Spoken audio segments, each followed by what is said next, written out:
Laidotuvės sapne ne pabaiga, o nauja pradžia. Sapnai dažnai yra tarsi paslaptingi laiškai iš mūsų pasąmonės, kupini simbolių, kurios bando iššifruoti.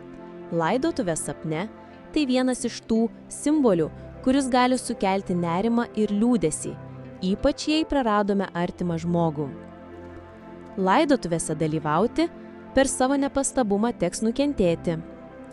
Laidotuvės, kuriuose daug žmonių sapnuoti – turtas, o jeigu nedaug – neturtas.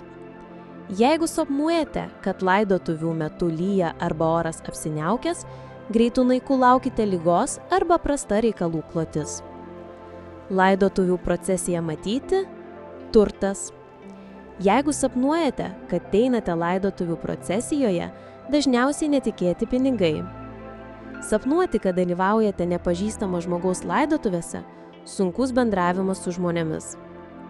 Jei sapne matote laidotuvės žmogaus, kuriam esate palankus, sapnas gali reikšti džiaugsmą, tačiau gali būti ir priešingai – kieno nors mirtis.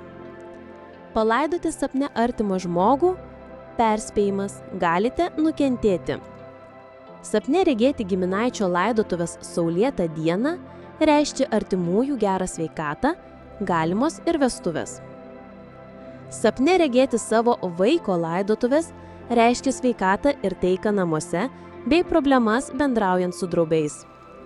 Palaidotam sapne būti nemalonumai per valdiškas įstaigas, tačiau dažniausiai reiškia gerą sėkmę.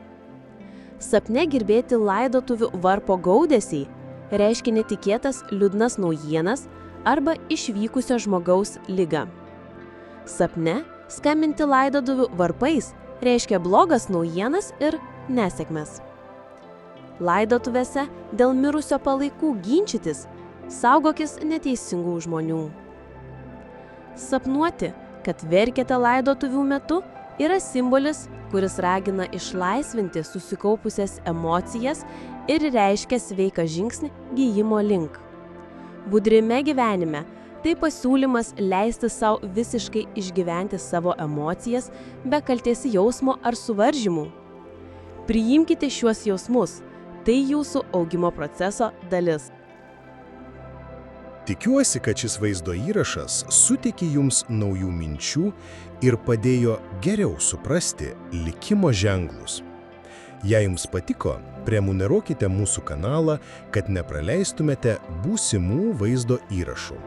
Ir spustelkite mygtuką patinka, jei norite mus palaikyti. Iki pasimatymo.